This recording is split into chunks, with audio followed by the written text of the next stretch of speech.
एक राजा की 6 पत्नियां थीं। राजा उन सभी को बहुत चाहता था। वो बहुत ही नेक दिल और प्रजावत्सल राजा था। राजा जय सिंह के राज्य में पशु पक्षियों से लेकर मनुष्य तक सब खुश थे, परंतु राजा के मन में एक गहरा दर्द छिपा था। उनकी 6 पत्नियां थीं, पर उनमें से कोई भी उसे संतान सुख नहीं दे पाई थी। ये दर्द हमेशा उनको कचोटता रहता था। राजा ने इसके लिए अनेकों यज्ञ और पूजा पाठ करवाए। जिस पंडित ने जैसा बोला, राजा ने वैसा ही किया, पर किसी की कोई भी युक्ति काम न आई। संतान की चाह में राजा ने एक एक करके 6 शादियां की, पर किसी भी रानी से उसे संतान सुख की प्राप्ति नहीं हुई। एक दिन राजा जय सिंह शिकार के लिए जंगल गए। वहाँ एक मृग का पीछा करते करते वो जंगल में दूर तक निकल गए। मृग तो भाग निकला, पर अब राजा भूख और प्यास से व्याकुल हो गया। तभी राजा के कानों में पानी के बहने की ध्वनि पड़ी। ध्वनि सुनते ही राजा की जान में जान आई। सोचा, जरूर आसपास ही कोई पानी का झरना है। भूख न सही, कम से कम प्यास तो मिटेगी। राजा ने ध्वनि की दिशा में तेजी से अपना घोड़ा दौड़ा दिया। जल्द ही राजा की आंखों के सामने एक बड़ा झरना था, पर जब राजा झरने के पास गया तभी उसके कानों में एक स्त्री की आवाज पड़ी। अंधे है क्या? दिखाई नहीं देता? एक लड़की स्नान कर रही है। भूख प्यास से व्याकुल राजा ने उस तरफ तो ध्यान ही नहीं दिया था। लड़की की आवाज सुन राजा चौंक गया। उसने तुरंत अपना मुंह फेर लिया और बोला, क्षमा करे देवी, मैं इस जंगल में बहुत देर से भूखा प्यासा भटक रहा हूँ, जिससे विचलित होने के कारण मैं आपको देख नहीं पाया। इतना कह राजा मुंह फेरे ही वहाँ से कुछ दूर चलकर खड़ा हो गया। कुछ ही पलों में वह लड़की स्नान से निवृत्त होकर राजा के पास आई। उसने सूखे वस्त्र धारण किए थे और हाथ में कुछ फल लिए हुए थे। वह राजा के पास आकर बोली, महाशय, अब आप पानी पी सकते हैं। राजा ने झरने से पानी पिया और लड़की के दिए फल खाए। पानी और फल से उनकी भूख प्यास शांत हुई। राजा ने लड़की की ओर देखा और पूछा, हे सुंदरी, तुम कौन हो और इस जंगल ब्याबान में अकेली क्या कर रही हो? लड़की ने जवाब दिया, मेरा नाम मोहिनी है। मैं पास के गांव में रहती हूँ। रोज यहाँ स्नान करने आती हूँ और जंगल से लकड़ियाँ इकट्ठा करती हूँ। ये झरना जंगल के बीच में है, इसलिए यहाँ कोई नहीं आता। राजा जय सिंह मोहिनी की सादगी और सुंदरता पर मोहित होकर बोला, मोहिनी, तुम्हारी मदद के लिए शुक्रिया। आज तुमने मेरी जान बचाई है, वरना मारे भूख प्यास के मेरे तो प्राण निकलने वाले थे। मोहिनी बोली, महाशय, अब आप भी अपना परिचय दीजिए। राजा ने गंभीर होकर कहा, आज नहीं सुंदरी, फिर कभी मैं जरूर तुम्हें अपना परिचय दूंगा। इतना कह राजा ने अपने घोड़े पर सवार होकर वापस अपने राज्य की ओर प्रस्थान किया। परंतु राजा के मन में अब भी रह रहकर की सुंदरता, उसकी सादगी, उसकी मधुर आवाज, सब कुछ राजा के मन में गहराई तक उतर गया था। महल में लौटने के बाद भी राजा के मन में वो ही सब चल रहा था। राजा को समझ नहीं आ रहा था कि 6 रानियों के होते हुए भी वह उस अनजान युवती के प्रति इतना आकर्षित क्यों है। कुछ सोचकर राजा अपने भरोसेमंद वजीर गौरीनाथ के पास जाता है और उसे सारी व्यथा कह सुनाता है। राजा की सारी बात सुन वजीर बोला, महाराज, यदि ऐसा है तो आप उस लड़की से विवाह कर लीजिए। हो सकता है उससे ही हमें अपने राज्य का वारिस मिल जाए। राजा को अपने वजीर की बात उचित लगी। अगले दिन वो अपने वजीर को भी साथ ले जंगल में उसी स्थान पर जाता है जहां उसकी मुलाकात मोहिनी से हुई थी। राजा झरने के पास गया और उसे आवाज दी, पर कोई नहीं आया। जब बहुत बार आवाज देने के बाद भी मोहिनी नहीं दिखाई दी, तो राजा का वजीर उसके पास आया और बोला, राजन, हो सकता है वो आज आई ही ना हो। आपने बताया था वो पास के ही गांव में रहती है, हमें वहीं चलकर देखना चाहिए। राजा और उसका वजीर दोनों अपने घोड़ों के ऊपर सवार हो पास के गांव में जाते हैं। मोहिनी का नाम पूछते पूछते दोनों उसके घर पहुंच जाते हैं। 2 शाही व्यक्तियों को शाही घोड़ों पर देख गांव वाले भी कौतूहलवश आसपास जमा हो जाते हैं। राजा घोड़े से उतरकर झोपड़ी के बाहर जाता है और मोहिनी को आवाज देता है। राजा की आवाज सुन जब मोहिनी रोनी सूरत ले झोपड़ी से बाहर आती है तो उसकी आंखों में आंसू थे। जब राजा ने कारण पूछा तो एक गांव वाले ने बताया, महाशय, इस दुनिया में सिर्फ इनकी माँ ही थी, आज उनका भी स्वर्गवास हो गया। अब बेचारी रोएगी नहीं तो और क्या करेगी। इतना कह गांव वालों ने राजा से उनका परिचय मांगा। आप बताइए, आप लोग कौन हैं? गांव वालों के पूछने पर वजीर ने राजा का परिचय दिया तो पूरे गांव में खलबली मच गई। सभी ने मिलकर राजा का स्वागत किया। गांव के मुखिया से राजा ने कहा, अगर आप लोगों को कोई आपत्ति न हो तो मैं मोहिनी से विवाह करना चाहता हूँ। राजा की बात सुन मुखिया खुश होता हुआ बोला, महाराज, हमारी बेटी राजरानी बनेगी, हमारे तो भाग्य खुल जाएंगे। गांव वालों ने जल्दी जल्दी सारी तैयारी करके राजा और मोहिनी का विवाह करवा दिया। राजा ने अपनी 7वीं पत्नी अर्थात मोहिनी का नया नामकरण किया राजलक्ष्मी। विवाह के पश्चात गांव वालों ने खुशी खुशी राजलक्ष्मी को राजा के साथ विदा कर दिया। राजा अपने वजीर और 7वीं पत्नी राजलक्ष्मी को लेकर राजमहल आ जाता है। जब राजा की पहले की 6 पत्नियों को इसकी खबर लगी तो वे जल भुनकर राख हो गईं। ऊपरी मन से उन्होंने नई रानी राजलक्ष्मी का स्वागत किया। समय बीतने लगा। अब राजा का अधिकांश समय नई रानी राजलक्ष्मी के साथ ही बीतने लगा। ये देखकर पुरानी रानी और अधिक ईर्ष्या से भर गई, परंतु राजलक्ष्मी को इसकी भनक तक नहीं थी। वो भोले भाले स्वभाव और एकदम साफ दिल की औरत थी। वह बाकी रानियों को अपनी बड़ी बहन की तरह सम्मान देती थी। समय बीता।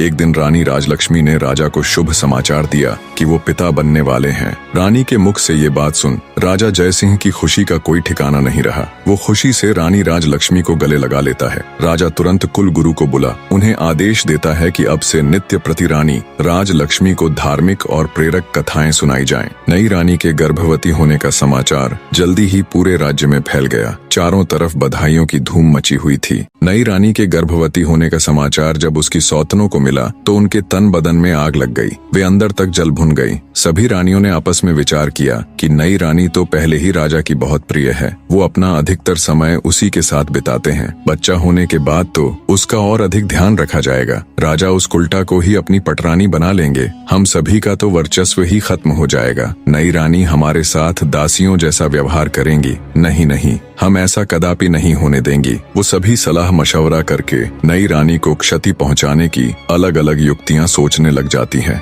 परंतु बड़ी रानियों का कोई भी प्रयास सफल नहीं हो पा रहा था, क्योंकि नई रानी राजलक्ष्मी उन्हें कभी अकेले नहीं मिलती। कभी राजा के आदेश अनुसार कुलगुरु उन्हें कथा सुनाते मिलते तो कभी उनकी दासियां उनके साथ होती। कभी प्रजा के लोग उन्हें घेरे रहते तो कभी खुद राजा ही उनके साथ होते। ऐसे में रानियों को कभी अपने मकसद को अंजाम देने का मौका ही नहीं मिला। इसी तरह समय बीत रहा था। रानी राजलक्ष्मी का गर्भावस्था का समय लगभग पूरा होने को आया था, पर फिर एक दिन राज्य की सीमा पर विद्रोहियों ने आक्रमण कर दिया। शत्रुओं से निपटने के लिए राजा जयसिंह को अपनी सेना सहित राजमहल छोड़कर राज्य की सीमा पर जाना पड़ा। बड़ी रानियों को तो जैसे सुनहरा अवसर मिल गया था। वे छोटी रानी को ऐसी दवाई देने लग गई जिससे रानी राजलक्ष्मी के गर्भ को क्षति पहुंचे और रानी से ऐसे ऐसे कार्य करवाती जो गर्भावस्था के लिए उचित नहीं थे। बड़ी रानियां छोटी रानी के भोलेपन का खूब फायदा उठाती और उन्हें उल्टी उल्टी चीजें सिखाती। जब कुलगुरु छोटी रानी को कथा सुनाने आते तो वो उसे अच्छी अच्छी बातें समझाते और आवश्यक सावधानियां बताकर चले जाते।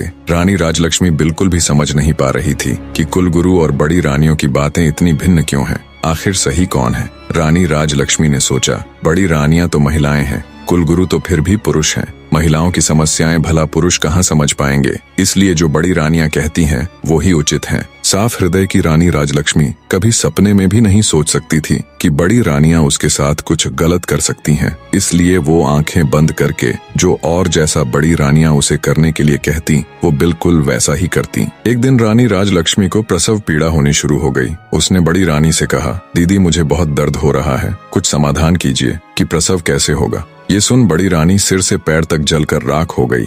उसने विचार किया, इसका अभी से इतना ध्यान रखा जाता है, बच्चा होने के बाद तो पता नहीं इसे और कितना आदर सम्मान मिलेगा। छोटी रानी को मदद मांगते देख उसके मन में तरह तरह के षड्यंत्र चल रहे थे। फिर कुछ सोचकर उसने छोटी रानी को दिलासा देते हुए कहा, तुम बिल्कुल भी चिंता मत करो, मैं दाई अम्मा को अभी बुलाकर लाती हूँ। तब तक सामने की दीवार को पकड़कर खड़ी हो जाओ, इससे तुम्हें आराम मिलेगा और प्रसव भी ठीक से हो जाएगा। बेचारी छोटी रानी को प्रसव के बारे में कुछ भी नहीं पता था। जैसा उसे बड़ी रानी ने बताया वो वैसे ही खड़ी हो गई।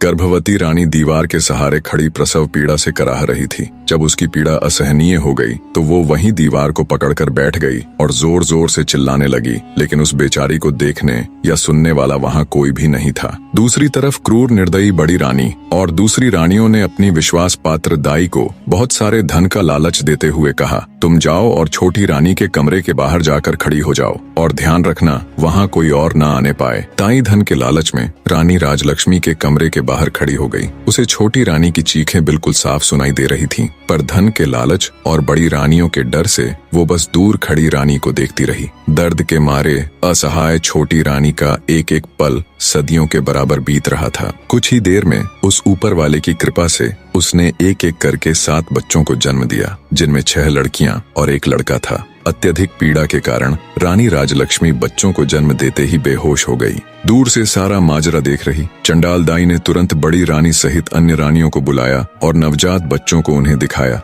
वे सब ये देखकर हैरान थीं कि छोटी रानी ने एक साथ 7 बच्चों को जन्म दिया है और सभी बच्चे बिल्कुल स्वस्थ और तंदुरुस्त हैं। मारे जलन और ईर्ष्या के उन सब की आंखें विस्मय से फैल गईं। वे सब अपनी किस्मत को धिक्कार रही थीं कि कहां हम में से किसी को भी एक बच्चा तक नहीं है, और इस गांव की गंवार को एक साथ 7 बच्चे हो गए, और वो भी बिल्कुल स्वस्थ। पर कोई बात नहीं, जो हमें नहीं मिल सका वो हम इस गवार को भी हासिल नहीं होने देंगी। क्रोध और ईर्ष्या में अंधी हो चुकी बड़ी रानी ने दाई को आदेश दिया, तुम तुरंत जाओ और कुछ ईंट पत्थर के टुकड़ों को लाकर बेसुध छोटी रानी के पास रख दो। रानी का आदेश मिलते ही दाई तुरंत कुछ ईंट और पत्थर के टुकड़े ले आई और उन्हें छोटी रानी के पास रख दिया। फिर बड़ी रानी ने बेरहमी से दाई को आदेश दिया कि अब इन नवजात बच्चों को जंगल में ले जाओ और इन्हें मारकर जमीन में दफन कर देना। इसके बदले हम तुम्हें इतना धन देंगे कि तुम्हारी 7 पुश्तें बैठकर खाएंगी। धन के लालच में अंधी दुराचारी दाई खुश होते हुए उन बच्चों को लेकर वहां से चली गई। उसके जाने के बाद रानियों ने वहां से सभी निशान साफ करके ईंट पत्थरों को छोटी रानी के पास रख दिया और सभी अपने कमरे में चली गई। थोड़ी देर में दाई जंगल से लौटकर रानियों के पास आ गई। तब बड़ी रानी ने पूछा, क्या तुमने बच्चों को दफन कर दिया था? दाई के यहाँ भरने पर रानियों ने उसे खूब सारा धन देकर चलता कर दिया। जब सब कुछ बड़ी रानी की योजना अनुसार हो गया, तब वो अन्य रानियों के साथ बेसुध पड़ी छोटी रानी के पास जा ठंडे पानी के छींटे मारकर उसे होश में लाती है।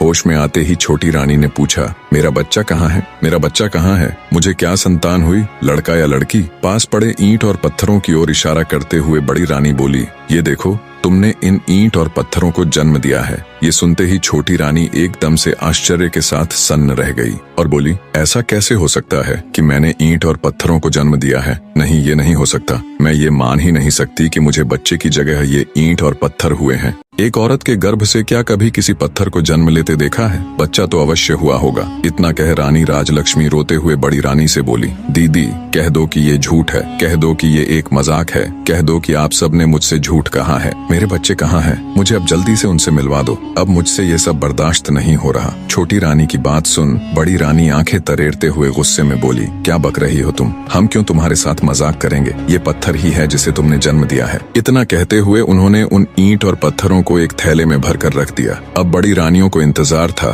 तो बस राजा के आने का। छोटी रानी बेचारी खून का घूंट पीकर रह गई। भला उस अकेली की उन 6 रानियों के आगे क्या चलनी थी? दुष्ट रानियों ने पूरे महल में ये बात फैला दी कि छोटी रानी ने बच्चों के बदले ईंट और पत्थरों को जन्म दिया है। कुछ समय बाद राजा जय सिंह भी युद्ध जीतकर अपने राज्य में पधारे, पर जब वो अपने राज्य में लौटे तो प्रजा को देख हैरान थे। जिस प्रजा को उनके युद्ध जीत कर आने पर खुशियां मनानी चाहिए थीं, नाचना गाना चाहिए था, उन सब के मुंह लटके हुए थे। ये सब देख राजा को बड़ा आश्चर्य हुआ। वो असमंजस के साथ राजभवन में आए तो बड़ी रानी सहित अन्य 6 रानियों ने उनका स्वागत किया। उनके चेहरे पर अलग ही खुशी झलक रही थी, पर छोटी रानी राजलक्ष्मी का चेहरा मुरझाया हुआ था। ये सब देख राजा ने अपनी छोटी रानी से पूछा, क्या हुआ रानी, आपका चेहरा मुरझाया हुआ क्यों है? छोटी रानी कुछ कहती, उससे पहले ही बड़ी रानी बोल पड़ी, महाराज, चेहरा तो मुरझाना ही था, इसका भेद जो खुल गया है। राजा बोला, भेद? कैसा भेद? तुम मुझे साफ साफ बताओ रानी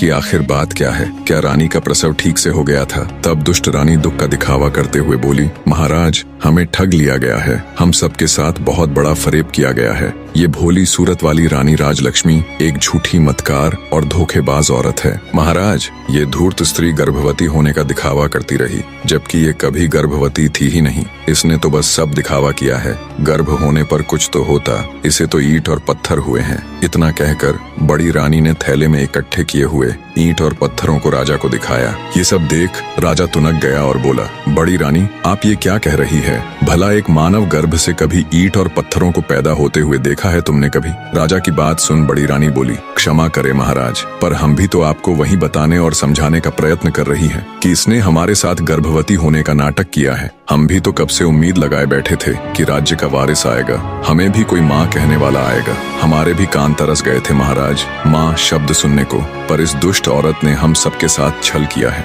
ये सब सुनने के बाद राजा को भी बड़ी रानी की बातों का विश्वास होने लगा। उसे भी लगने लगा कि छोटी रानी ने सबके साथ धोखा किया है। राजा छोटी रानी राजलक्ष्मी से कहता है, तुमने ये सब क्यों किया रानी? तुम्हारी हिम्मत कैसे हुई हमें छलने की? मैं तो जैसे तैसे विधि का विधान मानकर जी रहा था कि शायद हमारे भाग्य में संतान सुख है ही नहीं, पर तुमने तो हमें हमारे जीवन की सबसे बड़ी आशा दिखाकर उस पर पानी फेर दिया। गुस्से से भरा राजा लगातार अपनी छोटी पत्नी को सुनाए जा रहा था, मैंने तो तुम्हारा मासूम सा चेहरा देखकर तुमसे शादी की थी। मुझे क्या पता था तुम हमारे साथ इतना बड़ा विश्वासघात करोगी। आज से तुम इस महल में एक रानी नहीं बल्कि नौकरानी बनकर रहोगी। अब चली जाओ मेरी नजरों के सामने से, नहीं तो पता नहीं मैं गुस्से में क्या कर बैठूंगा। बेचारी छोटी रानी अत्यंत दुखी हृदय से चुपचाप कमरे से बाहर चली जाती है। इस घटना के बाद राजमहल में छोटी रानी का जीना दुस्सवार हो गया। बड़ी रानियां उसके साथ बहुत बुरा व्यवहार करती, नौकरानियों से भी ज्यादा उससे काम लिया जाता। छोटी रानी बेचारी जैसे तैसे अपने दिन काट रही थी। उसके पास कोई ऐसा प्रमाण भी नहीं था जिससे वो साबित कर सके कि वो सच में गर्भवती थी। अत्यंत दुखों से घिरी बेचारी छोटी रानी रात में घंटों अकेली बैठकर रोती रहती और सोचती, हे भगवान, ये मेरे साथ क्या हो गया? मुझसे ऐसा क्या पाप हो गया जिसकी मुझे इतनी बड़ी सजा मिल रही है? छोटी रानी को ये सोच सोच कर आश्चर्य होता कि मेरे नन्हे नवजात बच्चों के साथ पता नहीं क्या हुआ होगा। कहाँ और किस अवस्था में होंगे वो, पता नहीं जिंदा भी है या फिर काल का ग्रास बन गए। कई बार वो सोचती कि क्यों न सब कुछ छोड़ छाड़ कर वापस अपने गांव में चली जाऊं और अपनी पहले वाली जिंदगी जीऊं, पर फिर उसे गांव वालों का ख्याल आ जाता कि कैसे उन सब ने उसे कितने अरमानों से राजा के साथ विदा किया था। कितने खुश थे पूरे गांव के लोग। अब वापस जाकर उन सबको क्या जवाब दूंगी? किस मुंह से अपने दुर्भाग्य की कथा उनको बताऊंगी? यही सब सोचकर वो गांव जाने का विचार त्याग देती है। ऐसे ही समय गुजरता गया। एक दिन राजा जय सिंह अपने राज दरबार में बैठा था, तभी उनके राज्य में स्थित एक छोटे से गांव का प्रधान उनके पास आता है और हाथ जोड़कर राजा से कहता है, महाराज, आज मैं आपके सामने अपने गांव की एक बहुत ही विचित्र घटना के बारे में बताने के लिए हाजिर हुआ हूँ। ये घटना इतनी विचित्र है महाराज कि इसके बारे में आपको अवश्य पता होना चाहिए। राजा जय सिंह ग्राम प्रधान की बात सुन कहता है, कहो प्रधान जी, ऐसी क्या विचित्र घटना हुई भला? तब ग्राम प्रधान राजा को बताना आरंभ करता है, महाराज, हमारे गांव के पास ही एक जंगल लगता है, जहां से गुजरते वक्त पिछले कुछ समय से हम वहां एक चंपा फूल का पौधा और उसके आसपास बांस के कई पेड़ों को देख रहे हैं। पर महाराज, विचित्र बात तो ये है कि उन पौधों को किसी गांव वाले ने नहीं उगाया, बल्कि वो खुद ही वहां उगाए हैं। और उससे भी विचित्र बात है, उन पौधों की उगने की बनावट, उन्हें देखकर बिल्कुल ऐसा लगता है महाराज जैसे वो बांस के पौधे खास तौर पर उस चंपा के पौधे की सुरक्षा के लिए ही लगाए गए हों। ग्राम प्रधान की बात सुन राजा बोल पड़ा, तुम ये क्या कथा सुना रहे हो भाई? मेरी तो कुछ समझ में नहीं आ रहा, और इसमें ऐसी हैरान कर देने वाली आखिर क्या बात है? पौधे ही तो हैं, उग आए होंगे किसी भी तरह। तब ग्राम प्रधान बोला, क्षमा करें महाराज, पर आप पहले मेरी पूरी बात तो सुन लीजिए। जितनी विचित्र उन पौधों की बनावट है, उससे कहीं ज्यादा विचित्र ये बात है कि वो चंपा का पौधा अत्यंत खुशबूदार फूलों से लदा हुआ है, और जब कोई ग्रामीण अथवा राहगीर उसके फूलों को तोड़ने का प्रयत्न करता है तो वो किसी जादुई पौधे की तरह रहस्यमयी ढंग से ऊंचा होता चला जाता है। इतना ऊंचा कि हाथ से फूल तोड़ना तो दूर की बात है, किसी लंबी लकड़ी से भी उस पौधे के फूलों को तोड़ पाना असंभव है महाराज। अब राजा जय सिंह की ग्राम प्रधान की बातों में रुचि बढ़ने लगती है। वे पूरे ध्यान से उसकी बातें सुन रहे थे। आगे गांव का सरपंच बोला, और महाराज, सबसे विचित्र और हैरान कर देने वाली बात तो ये है कि वे पौधे आपस में किसी मानव की तरह बात करते हैं। ग्राम प्रधान की ये बात सुन कुछ देर पहले जो राजा उसकी बातों को हल्के में ले रहा था, अब वो चौंक कर बैठ जाता है कि पौधे आपस में बातें करते हैं, और वो भी बिल्कुल मनुष्य की तरह बोलकर। राजा के साथ साथ पूरा राज दरबार विस्मय से भर जाता है। सभी चौंक कर एक दूसरे का मुंह ताक रहे थे। राजा जय सिंह हैरानी से ग्राम प्रधान से कहता है, ऐसे कैसे हो सकता है कि पौधे आदमियों की तरह बात करें? ठीक है प्रधान जी, अब ये भी बता दीजिए कि वो पौधे आखिर बात क्या करते हैं? प्रधान जी राजा को जवाब देते हुए कहते हैं कि महाराज, जब भी कोई मनुष्य फूल तोड़ने के लिए चंपा के पौधे की तरफ हाथ बढ़ाता है तो चंपा के पौधे से आवाज आती है कि बांस भैया गांव के ग्रामीण फूल तोड़ने के लिए आए हैं, इनको फूल दूं या लगूं आकाश। इसके बाद उन बांस के पौधों से आवाज आती है, नहीं बहना लगो आकाश। और उसके आगे का तो मैंने आपको बताया ही है महाराज कि चंपा की डालियां इतनी ऊंची होती चली जाती हैं कि उनसे फूल तोड़ना असंभव है, परंतु सुबह जमीन में अपने आप अत्यंत सुगंधित फूल बिखरे हुए मिलते हैं। पर आज तक कोई भी व्यक्ति उन फूलों को अपने हाथों से नहीं तोड़ पाया है। गांव के सरपंच की बात सुन राजा जय सिंह सोच में पड़ जाता है। फिर कुछ देर विचार कर वो अपने भरोसेमंद वजीर गौरीनाथ को बुलाकर उसे निर्देश देते हुए कहता है, मंत्री जी आप फौरन वहां जाओ और सच का पता लगाओ। वजीर गौरीनाथ जी महाराज कह तुरंत ग्राम प्रधान को साथ ले गांव के लिए चल पड़ता है। कुछ ही देर में मंत्री और ग्राम प्रधान उन बोलने वाले रहस्यमयी चंपा और बांस के पेड़ों के पास पहुंच जाते हैं। सरपंच के साथ राजा के खास मंत्री को देख गांव वाले भी उत्सुकतावश आसपास इकट्ठे हो जाते हैं। मंत्री जब घोड़े से उतरकर उस चंपा के पौधे के पास जाकर देखता है तो उसे बिल्कुल उसी अवस्था में पाता है जिस प्रकार गांव प्रधान जी ने दरबार में राजा को बताया था। बांस के पेड़ों के बिल्कुल बीच में खड़ा चंपा का पौधा अपनी अलग ही छठा बिखेर रहा था। उसके फूलों से उठती भीनी भीनी खुशबू से कुछ देर के लिए तो मंत्री जी भी मदमस्त हो जाते हैं। तंद्रा टूटते ही उन्हें राजा का आदेश याद आता है तो वे उस चंपा के पौधे के पास जाकर जैसे ही उसके फूल को तोड़ने के लिए अपना हाथ आगे बढ़ाते हैं तभी चंपा के पौधे से मानव आवाज आती है जिसे सुनकर मंत्री ठिठक कर रुक जाता है। चंपा का पौधा बोला, हे बांस भैया हमारे मंत्री जी मेरे फूल तोड़ने आए हैं, इनको फूल दूं या लगूं आकाश। तभी बांस के पौधों में से एक साथ आवाज आई, ना बहन चंपा लग जा आकाश। ये तो वही मंत्री है जिनके ऊपर हमारी माँ की जिम्मेदारी थी, पर ये उसमें पूरी तरह विफल रहे, इसलिए ये आपके फूलों के कतई हकदार नहीं है बहना। बिल्कुल स्पष्ट और साफ आवाज में पौधों की वार्तालाप सुन मंत्री एकदम सन्न रह जाता है। उसके आश्चर्य का कोई ठिकाना नहीं था। हक्के बक्के खड़े मंत्री के देखते देखते चंपा का पौधा आकाश में जा लगा। ये देख एकदम सुन्न खड़े मंत्री के पूरे शरीर में सिरहन दौड़ गई। गांव वाले भी खड़े खड़े ये पूरा तमाशा देख रहे थे। तभी बांस के पौधों से आवाज आती है, जाइए मंत्री जी और अपने राज कार्यों को देखिए, आप किसी इंसान की जिम्मेदारी लेने के योग्य नहीं हैं। मंत्री भौचक्का खड़ा बांस के पौधों को देखता हुआ सब सुन रहा था। आगे बांस का पौधा कहता है, मंत्री जी राजा महाराज तो युद्ध में चले गए थे, उनके बाद हमारी माँ की देख रेख का दायित्व आपका ही था, और कुछ नहीं तो कम से कम हमारी माँ के प्रसव के दौरान तो वहाँ हाजिर रहकर ये देखते कि उन्हें किसी बात की कोई परेशानी तो नहीं, पर आपने तो उनकी कोई खैर खबर तक नहीं ली। बांस के पेड़ों की आवाज सुन हैरान खड़ा मंत्री विचार करता है कि ये पौधे बोल कैसे रहे हैं और इतना सब कैसे जानते हैं। वो सोचता है बात तो बिल्कुल सही कह रहे हैं, मैंने रानी राजलक्ष्मी की कोई सुध नहीं ली।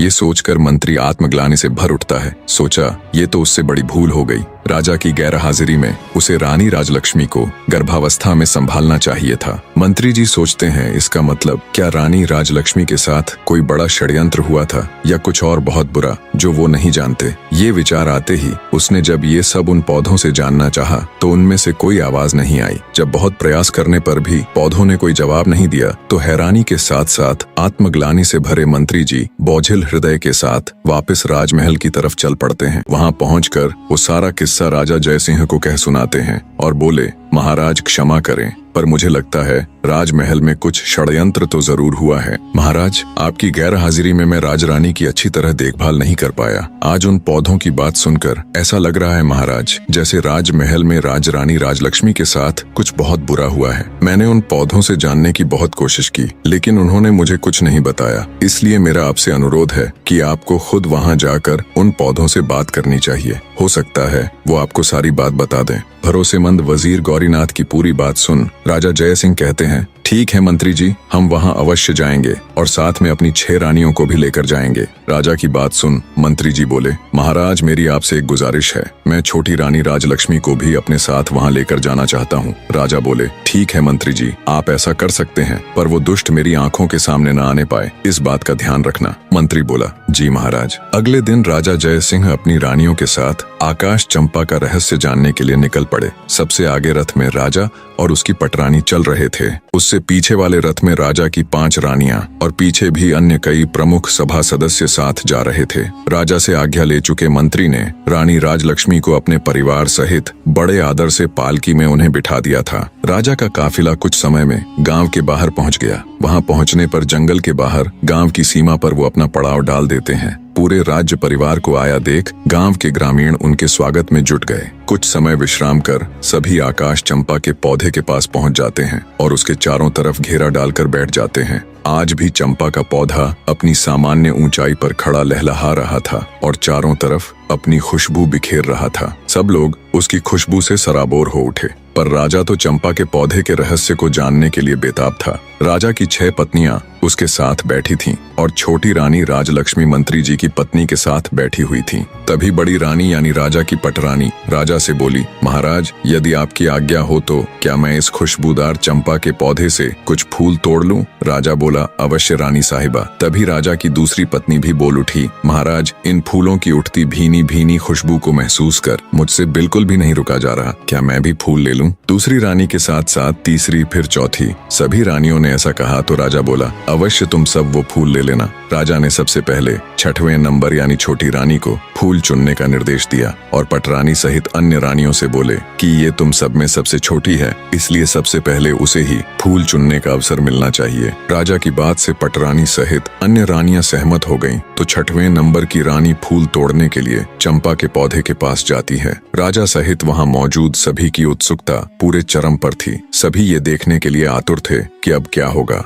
रानी ने पेड़ के पास जाकर जैसे ही फूल तोड़ने के लिए अपना हाथ आगे बढ़ाया, तभी चंपा के पौधे से आवाज आई, रुकिए रानी जी, आप मेरी आज्ञा के बिना मेरे फूल नहीं तोड़ सकती। पौधे की आवाज सुन रानी ठिठक कर वहीं रुक जाती है। चंपा के पौधे से आई आवाज इतनी स्पष्ट और तेज थी कि राजा सहित वहां मौजूद सभी लोगों ने उसे सुना। अब तक तो राजा ने सिर्फ अन्य लोगों के मुख से ही बोलने वाले चंपा के पौधे के बारे में सुना था, पर अब जब उसने अपने कानों से सुना तो वो भी हैरान रह गया। उसके आश्चर्य की कोई सीमा नहीं थी। तभी चंपा के पौधे से आवाज आई, बांस भैया, हमारी सौतेली छोटी माँ हमारे फूल तोड़ने आई है। मैं टूटू या लगूं आकाश? बांस के पौधे में से आवाज आई, बहन चंपा, लग जा आकाश, ये तो तुम्हें छूने योग्य भी नहीं है। क्या तुम्हें याद नहीं कि इन्होंने हमारी माँ के साथ कैसा अत्याचार किया है? इसलिए बहन, इनके बारे में मत सोच और लग जा आकाश। बांस के इतना कहते ही चंपा की डालियां फिर से ऊपर उठीं और आकाश को छूने लगी। रानी पौधे की बात सुन हैरान थी कि ये पौधा क्या बोल रहा है, कहीं हमारी पोल ना खुल जाए। उसकी सिट्टी पीटी गुम हो गई।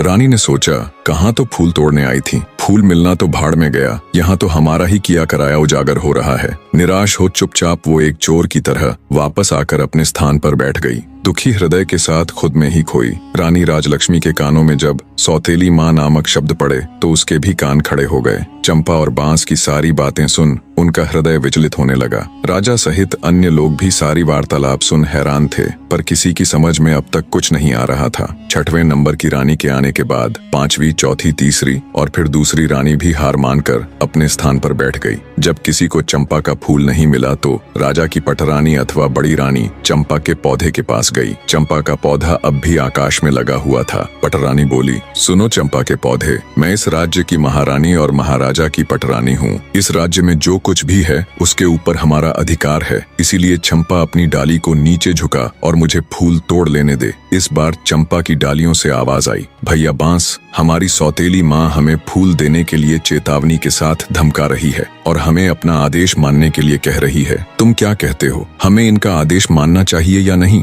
बांस बोला, ना बहना, तुम्हें आदेश देने का इनके पास कोई अधिकार नहीं है। ये पटरानी होंगी राजा की और अपने राज्य की। हम इनके राज्य की प्रजा नहीं है और न ही हम कोई वस्तु है जो इनके उपयोग में आना आवश्यक हो। क्या तुम्हें याद नहीं है बहना, इन्हीं के आदेश से तो सारा काम हुआ है। इन्होंने ही तो हमारी माँ को सबसे ज्यादा दुख दिया है और इन्होंने ही हमें वन में भेजकर हमारी मृत्यु का रास्ता तैयार किया था। यह तो महारानी बनने के लायक भी नहीं है, इसलिए बहना, तुम्हें इनके पापी हाथों का स्पर्श भी नहीं होने देना चाहिए। सभी के सामने ये बातें सुनकर बड़ी रानी का सर लज्जा से झुक गया। शर्म और अपने कुकर्म का भेद खुल जाने के डर से बड़ी रानी भी ठगी सी चुपचाप अपनी जगह आकर बैठ गई। सारा माजरा देख राजा जय सिंह अब की बार खुद जाने के लिए खड़े होते हैं।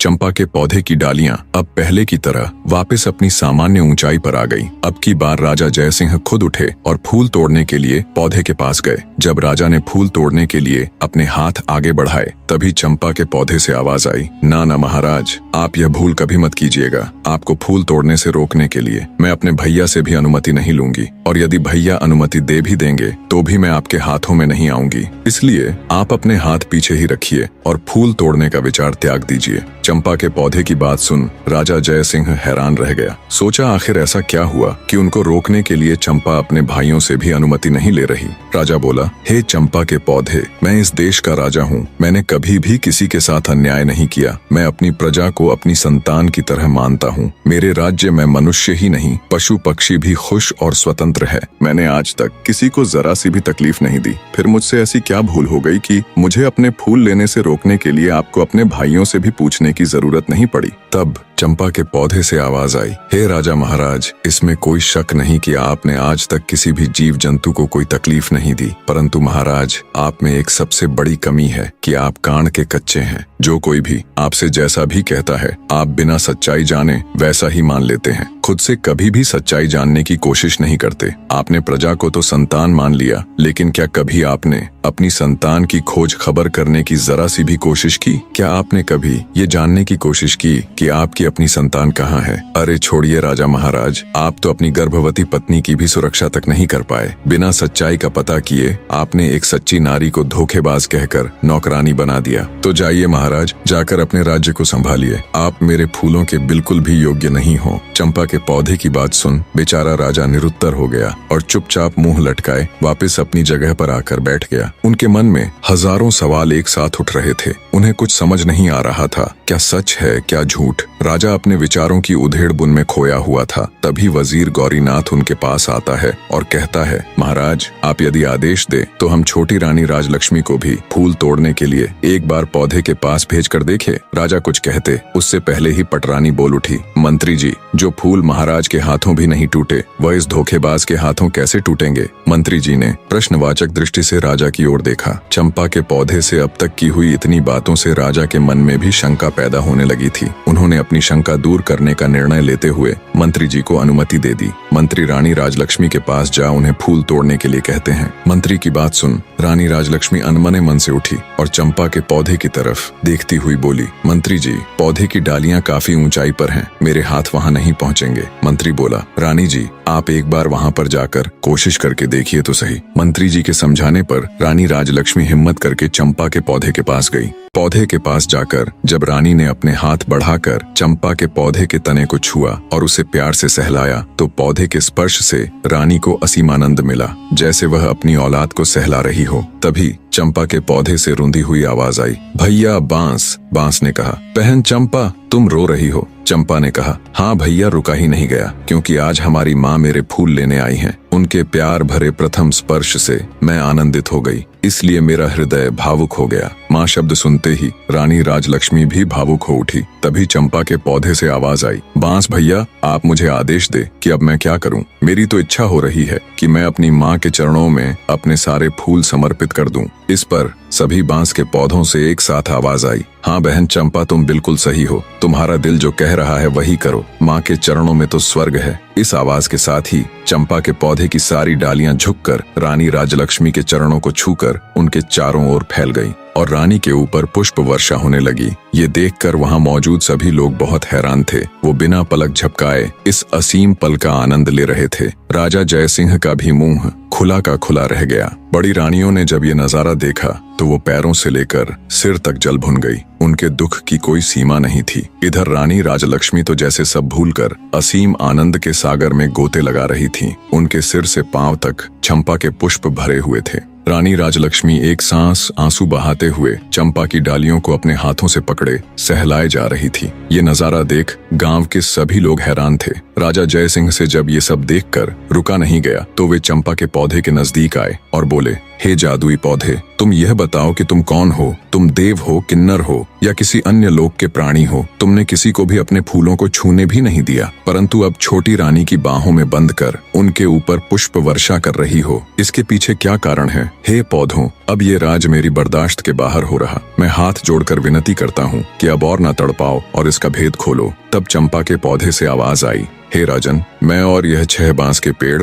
आपकी और छोटी रानी राजलक्ष्मी की ही संतान है। हम 7 भाई बहनों का जन्म एक साथ ही हुआ था। हमारे जन्म के समय हमारी माँ बहुत अधिक पीड़ा में थी। तब हमारी माँ ने आपकी पटरानी और इस राज्य की महारानी से अपनी सहायता करने के लिए निवेदन किया। तब पटरानी ने साजिश करते हुए हमारी माँ को दीवार के सहारे खड़ी हो जाने के लिए कहा, ताकि जब हमारा जन्म हो तब हम ऊंचाई से गिरकर मृत्यु को प्राप्त हो जाए। पर महाराज, ईश्वर की कृपा से हम 7 का जन्म उसी अवस्था में बिल्कुल ठीक ठाक हो गया। पर हमारी माँ दर्द के कारण हमें जन्म देते ही बेहोश हो गई। उनकी बेहोशी का फायदा उठाते हुए बड़ी रानी ने एक दाई को बुलाया और उसे पैसों का लालच देकर हमें मारकर जंगल में जमीन में दबाने के लिए कहा। मात्र कुछ सेकंड्स के नवजात बच्चों को दफन करने के लिए बेरहम दाई जंगल की ओर चल पड़ी। दाई को जंगल भेजने के बाद बड़ी रानी सहित अन्य रानियों ने अपने घिनौने षड्यंत्र के तहत कुछ ईंट और पत्थर के टुकड़ों को हमारी माँ के पास रख दिया। दूसरी तरफ जब दाई हमें जंगल में लेकर आई और दफन करने के लिए जमीन खोदने लगी,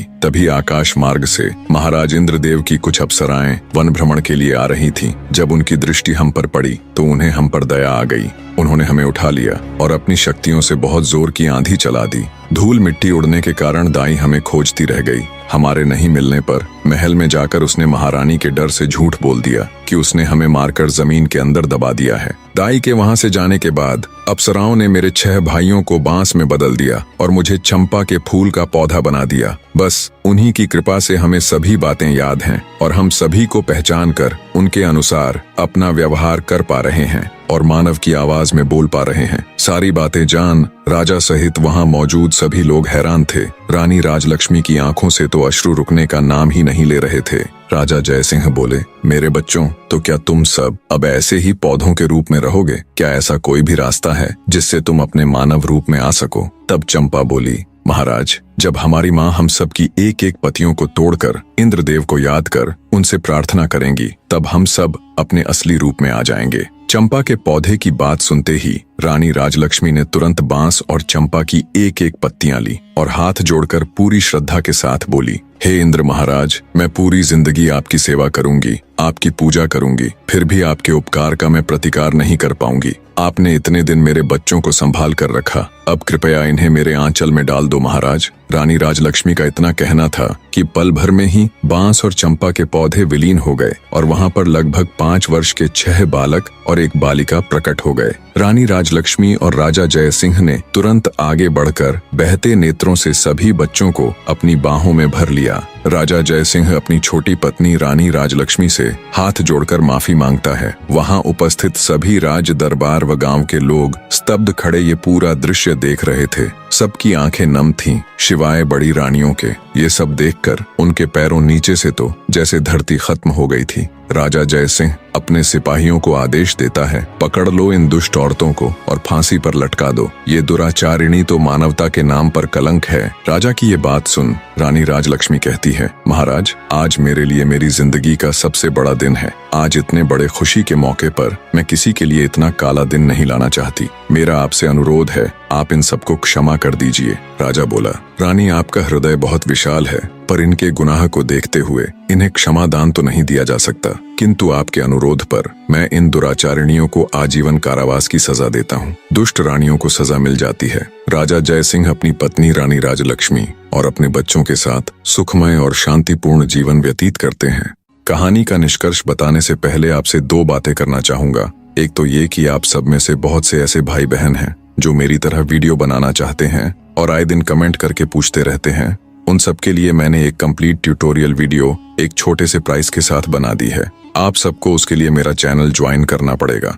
कुछ समझ ना आए तो आप पूछ सकते हैं, आपकी पूरी हेल्प की जाएगी। दूसरी ये कि कहानी कैसी लगी, ये सब कमेंट करके जरूर बताएं। आपके कमेंट्स पढ़कर बहुत अच्छा लगता है। और ये भी बताइए कि नेक्स्ट स्टोरी किसकी देखना चाहेंगे।